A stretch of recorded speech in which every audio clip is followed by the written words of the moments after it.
Trump orders probe into copper tariffs to boost U.S. production.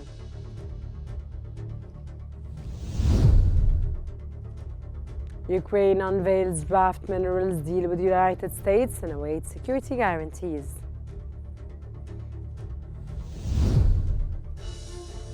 And Hong Kong to slash 10,000 civil service jobs and push AI and bid to reverse deficit.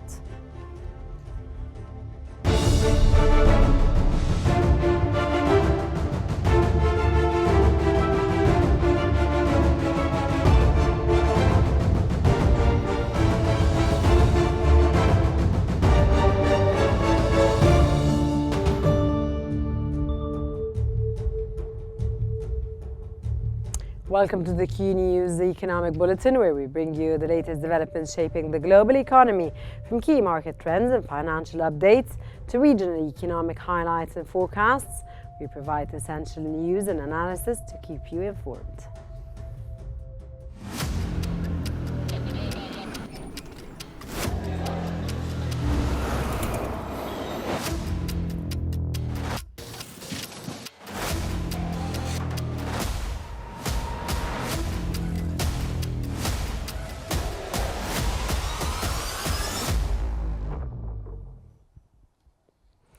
Welcome back. We start off with the United States. The Commerce Department's Census Bureau has reported that sales of new U.S. single-family homes fell more than expected in January, dropping 10.5% to a seasonally adjusted annual rate of 657,000 units.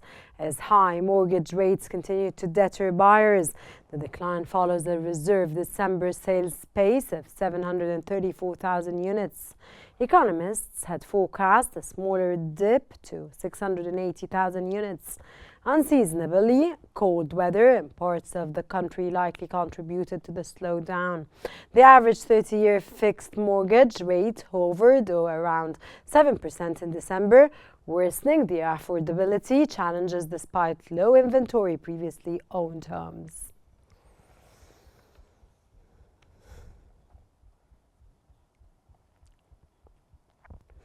U.S. President Donald Trump announced plans to replace the existing EB-5 investor visa program with a new gold card initiative allowing foreigners to obtain U.S. residency for $5 million. Trump said the program, which could launch in about 2 weeks, would attract wealthy individuals, including Russian oligarchs, who are willing to invest in the United States and create jobs. The EB-5 program, which grants green cards to foreign investors, will be replaced by the gold card, which Trump described as a legal and streamlined alternative. The proposal aims to boost investment and job creation, though details are eligible and implementation remain unclear. They'll be very good. We're going to be selling a... President Donald Trump has directed a national security investigation into potential tariffs on copper imports, aiming to revive U.S. production of the metal critical for electric vehicles, military hardware, and consumer goods. The probe under Section 232 of the Trade Expansion Act of 1962 mirrors the approach used to impose steel and aluminum tariffs during the Trump's first term. The move could most impact top copper suppliers like Chile, Canada, and Mexico. It marks Trump's latest effort to reshape global trade norms and bolster U.S. manufacturing through tariff barriers.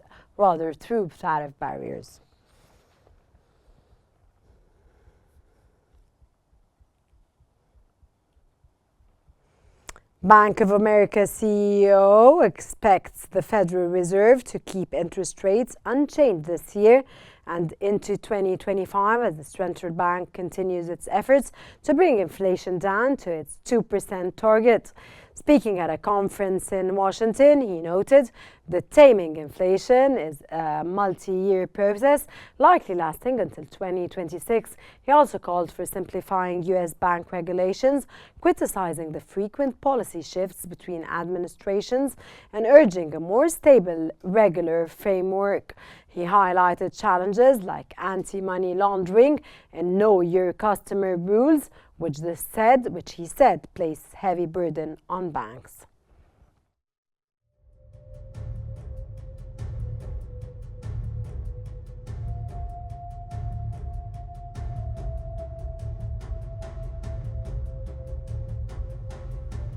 And now we move on to a live coverage of Trump's first cabinet meeting with the attendance of Elon Musk.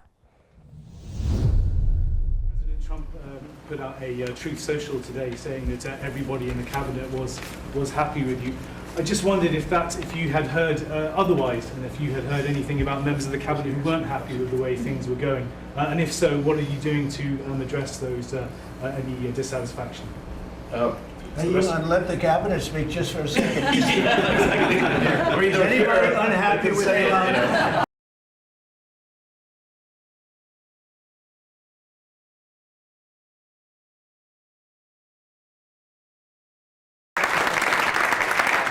We have a lot of respect for Elon and that he's doing this, and some disagree a little bit, but I will tell you, for the most part, I think everyone's not only happy, they're thrilled.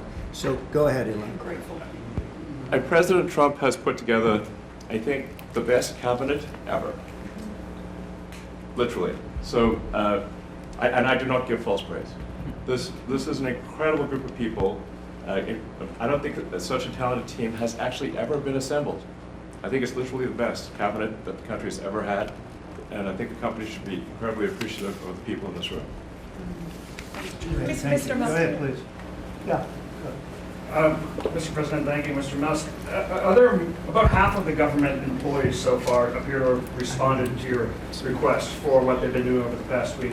Is there a timeline in place for next moves for people being fired, and when in there do people expect to see results of that? Yes. Well, to be clear, like I think that email perhaps was misinterpreted as a performance review, but actually it was a pulse check review. Do you have a pulse? Do you have a pulse and 2 neurons? So if you have a pulse and 2 neurons, you can reply to an email. This is, I think not a high bar, is what I'm saying. This is, anyone can accomplish this. But what we are trying to get to the bottom of is we think there are a number of people on the government payroll who are dead, which is probably why they can't respond. And some people who are not real people, like they're literally fictional individuals that are collecting paychecks. Well, somebody's collecting paychecks on a fictional individual, so we're just literally trying to figure out, are these people real? Are they alive? And can they write an email? Which I think is a reasonable expectation for the American public would have at least that expectation of someone in the public sector. Mr. Musk, roughly 1 million employees. It's not a high bar, guys, come on.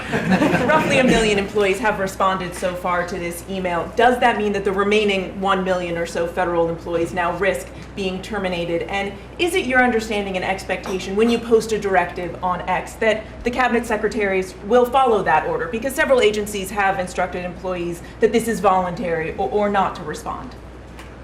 Yeah, well, I mean, so I guess it was like last week, the president encouraged me via Truth Social and also via phone call to be more aggressive. And I was like, okay, yes, sir, Mr. President, we will indeed do that. The president is the commander-in-chief. I do what the president asks. And I said, can we send out an email to everyone just saying, what did you get done last week? The president said yes, so it did that. We got a partial response. We're going to send another email. But our goal is not to be capricious or unfair. We want to give people every opportunity to send an email. And the email could simply be, what I'm working on is too sensitive or classified to describe. Like literally just, that would be sufficient. I think this is just common sense. And what is your target number for how many workers, employees you're looking to cut total? we wish to keep everyone who is doing a job that is essential and doing that job well. But if the job is not essential or they're not doing the job well, they obviously should not be on the public payroll. I'd like to add, wait. I'd like to add that those million people that haven't responded, though, Elon, they are on the bubble. You know, I wouldn't say that we're thrilled about it. You know, they haven't responded. Now, maybe they don't exist. Maybe we're paying people that don't exist. Don't forget, we just got here. This group just got here. But those people are on the bubble, as they say. You know, maybe they're going to be gone. Maybe they're not around. Maybe they have other jobs. Maybe they moved and they're not where they're supposed to be. A lot of things could have happened. I wouldn't say that Biden ran a very tight administration. They spent money like nobody's ever spent money before, wasted money. The Green New Scam, all of the different things they spent money on. And you've seen that. You've seen that with some of the things that I read in speeches. I read them and people can't believe when I read them. 20 million here, 30 million here for, you know, a little educational course on something. Circumcision, right? Circumcision. $20 million to inform the people of such and such a country on other things and other things other than that. So, yeah, those people are, right now we're trying to find out who those people are that haven't responded.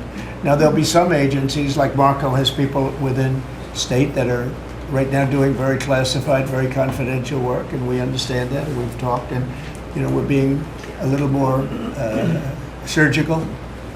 And Marco's doing a lot of things himself. He's, and some of the secretaries are, we're going to be going to them. We're going to be talking about it today. We're going to ask them to do their own DOJ. In other words, they'll look in their group and I spoke with Lee Zeldin, and he thinks he's going to be cutting 65% or so of the people from environmental.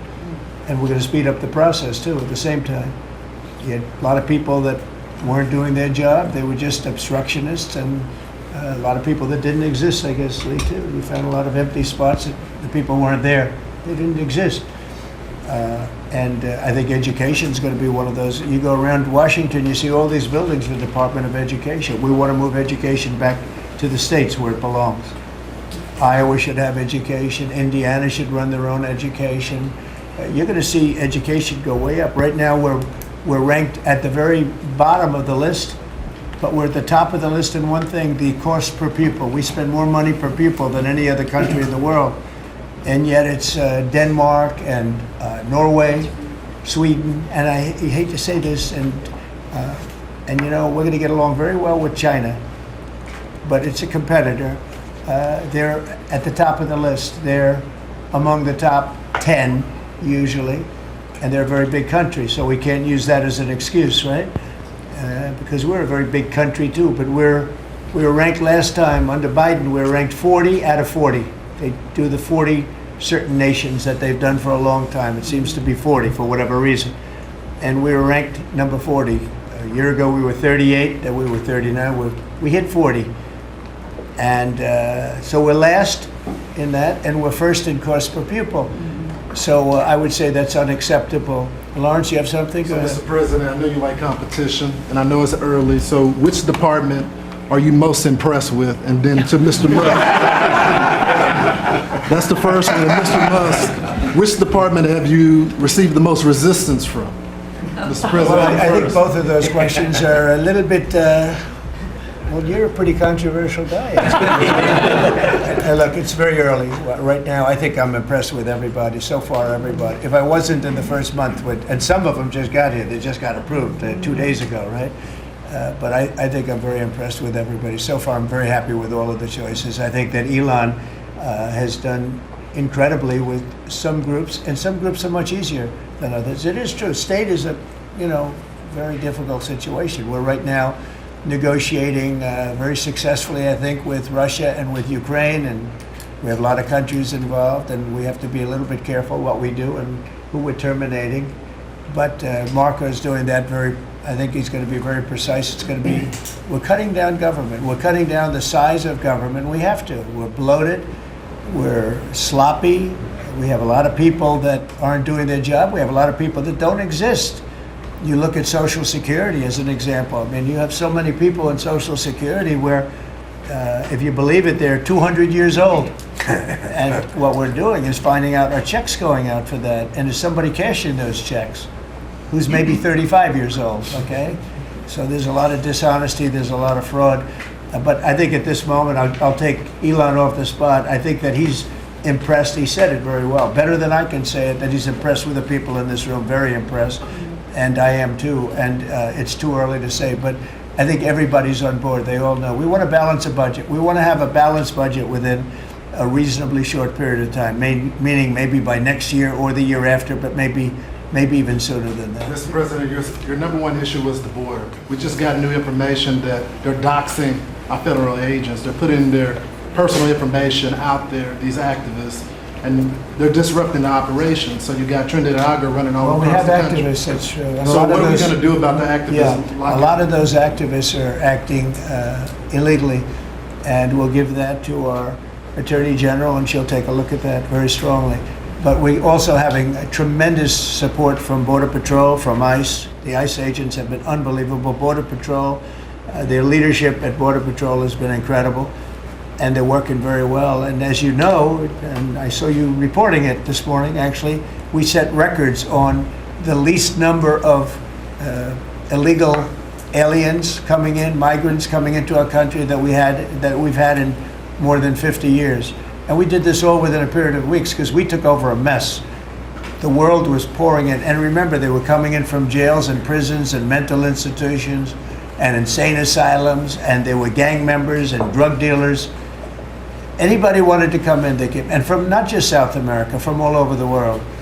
So it's amazing what they've done. And Christie and Tom Holman, the job they've done has been absolutely amazing. We set records for and we come into our country, by the way, but they want to come in, they have to come in legally.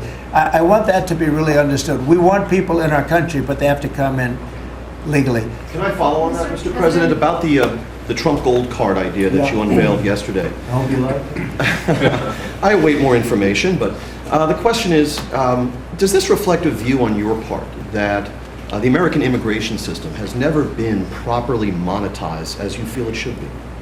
Well, not so much monetized. It hasn't been properly run. I get calls from, as an example, companies where they want to hire the number one student at a school. A person comes from India, China, Japan, lots of different places, and they go to Harvard, the Wharton School of Finance, they go to Yale, they go to all great schools, and they graduate number one in their class. And they're made job offers, but the offer is immediately rescinded because you have no idea whether or not that person can stay in the country. I want to be able to have that person stay in the country. These companies can go and buy a gold card, and they can use it as a matter of recruitment. At the same time, the company is using that money to pay down debt. We're going to pay down a lot of debt with that. And I think the gold card is going to be used by, not only for that, I mean, they'll be used by companies. I mean, I could see Apple. I've spoken with Tim Cook, and by the way, he's going to make a $500 billion investment in the country only because of the results of the election. And I think because of tariffs. He's going to want to be in the country because of tariffs. Because if you're in the country, there is no tariff. If you're out of the country, you got to pay tariffs. And that's going to be a great investment, I think, that he's making. I know it's going to be a great investment, but we have to be able to get people in the country, and we want people that are productive people. And I will tell you, the people that can pay $5 million, they're going to create jobs. They're going to spend a lot of money on jobs. They're going to have to pay taxes on that too. So they're going to be hiring people. They're going to be bringing people in and companies in. And I don't know, maybe it will sell like crazy. I happen to think it's going to sell like crazy. It's a bargain. But we'll know fairly soon. I think Howard and Scott, a few of you really are responsible for it. But Howard, if you want to discuss that for a couple of minutes, I think I'd like to have you. I think it's going to be a very successful program. This is commerce.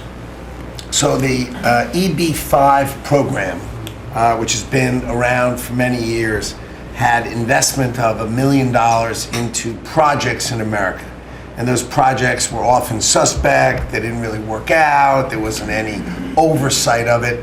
And so for $1 million investment, you got a visa and then you came into the country and ended up So it was poorly overseen, poorly executed. Then you had our border open where millions of people came through. So the idea is we will have a proper business. We will modify the EB-5 agreement. Christy and I are working on it together. For $5 million, they'll get a license from the Department of Commerce.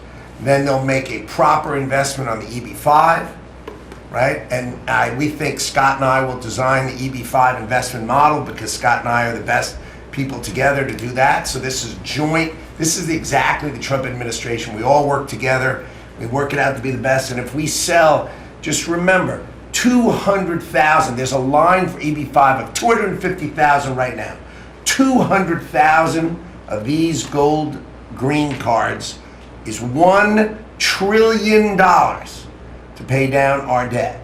And that's why the president is doing it, because we are going to balance this budget and we are going to pay off the debt under President Trump. And to qualify, do you have to promise and make commitments to create a certain number of jobs here in the U.S.? No, because not all these people are going to be job builders. There'll be successful people, or there'll be people that were hired from colleges, like sort of like paying an athlete a bonus. I mean, Apple or one of the companies will go out and they'll spend they'll buy 5 of them and they're going to get 5 people. Look, I've had the complaint from a lot of companies where they go out to hire people and they can't hire them out of colleges. And you know what they do? They go back to India, or they go back to the country where they came, and they open up a company, and they become billionaires. And they're employing thousands and there are a lot of examples. There are some really big examples where they were forced out of the country. They graduated top in their class at a great school, and they weren't able to stay. This is all the time you hear it. And the biggest complaint I get from companies, other than over-regulation, which we took care of, but we're going to have to take care of it here because a lot of that was put back on by Biden. But the biggest complaint is the fact that they can't have any longevity with people. This way they have pretty much unlimited longevity. Also with the 5 million, that's a path to citizenship. So that's going to be, it's sort of a green card plus, and it's a path to citizenship. We're going to call it the gold card, and I think it's going to be very treasured. I think it's going to do very well, and we're going to start selling hopefully in about 2 weeks. Now, just so you understand, if we sell 1 million, right, 1 million, that's $5 trillion, 5 trillion.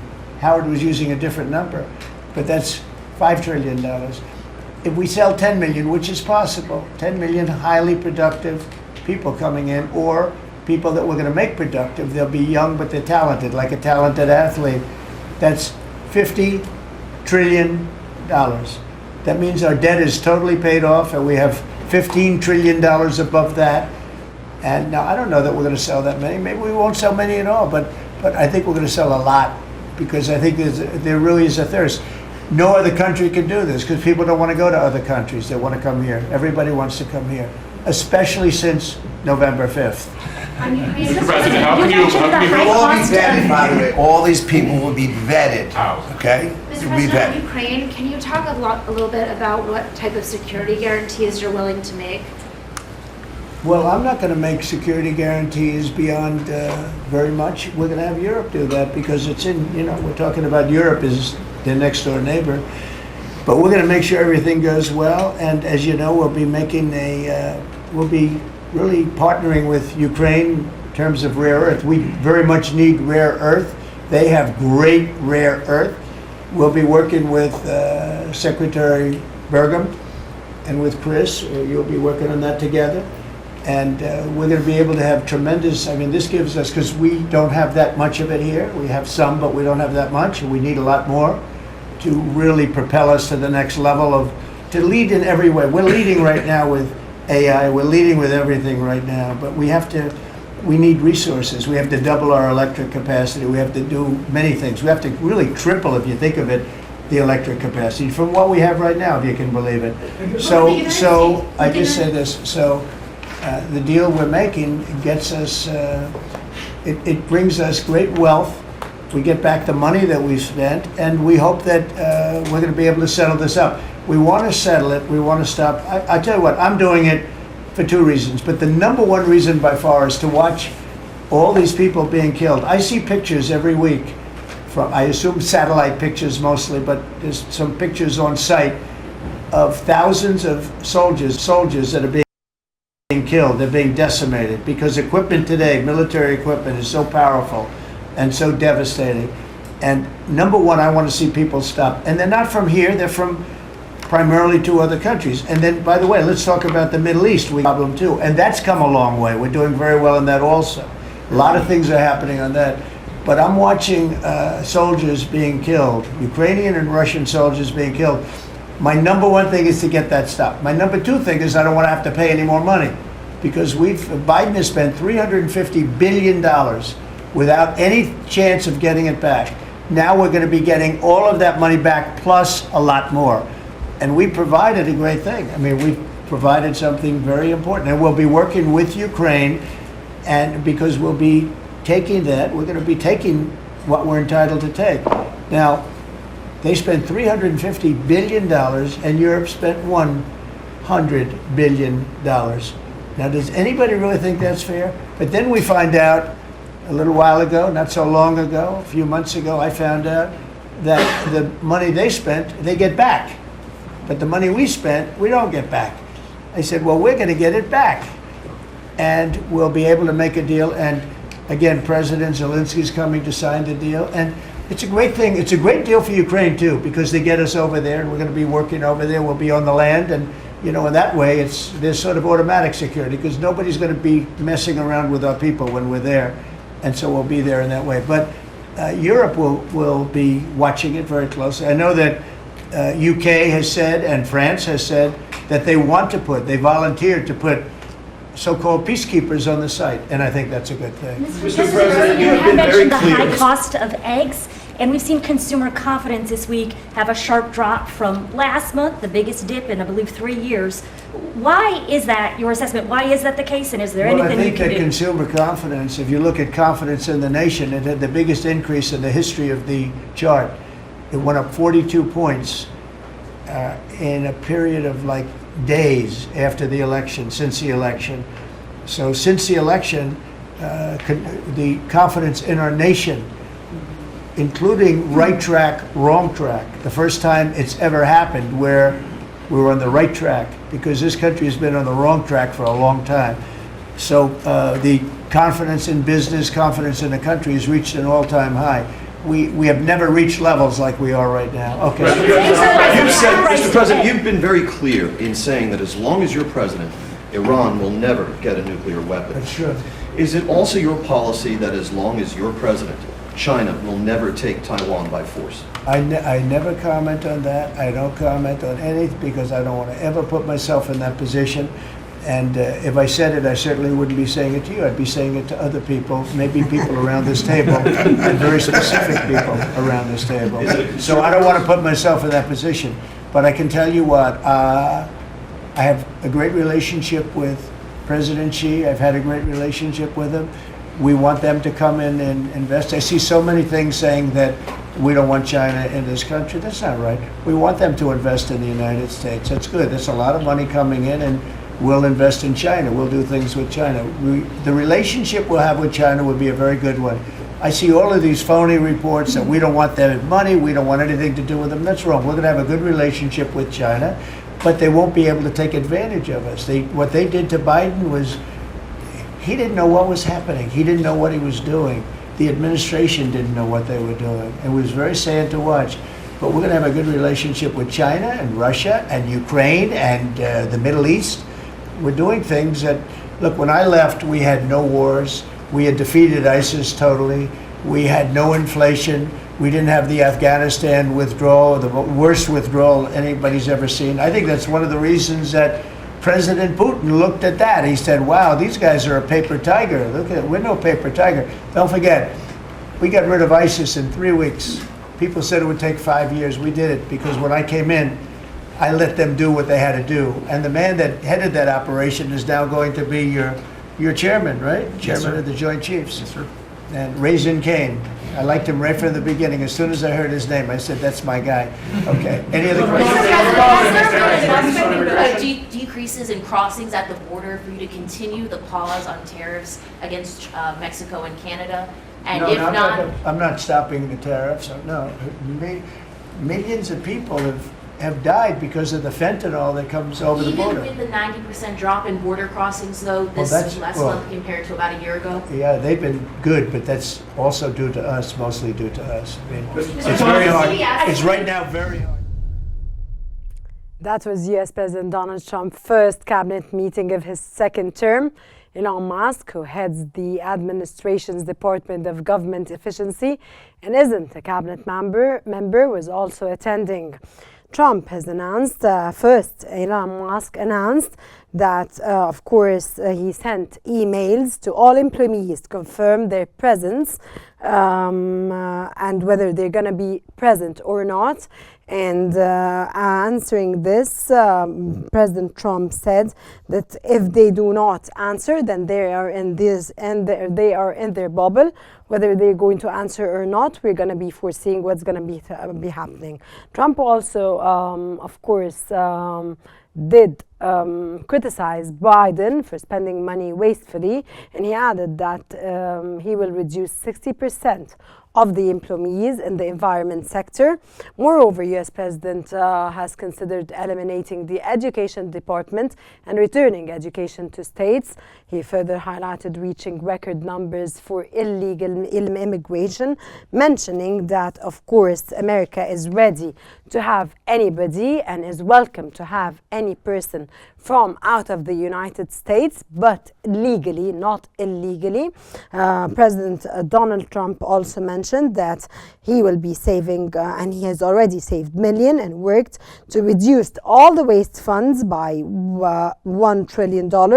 Trump, of course, also mentioned that anyone who risked terminated when he was sent by Elon Musk on X, sending an email with the task and did not get a response, is up to him and will be sufficient. I did not understand. No one understood, actually. He also, what was the center of attraction and the center on the core of this cabinet meeting and was very much emphasized on was the Golden Card initiative, which US President Donald Trump announced plans today to replace the existing EB-5 investor visa program with, of course, the Gold Card initiative, which I mentioned, which he mentioned now in his cabinet meeting, in his first cabinet meeting, allowing foreigners to US residency of $5 million.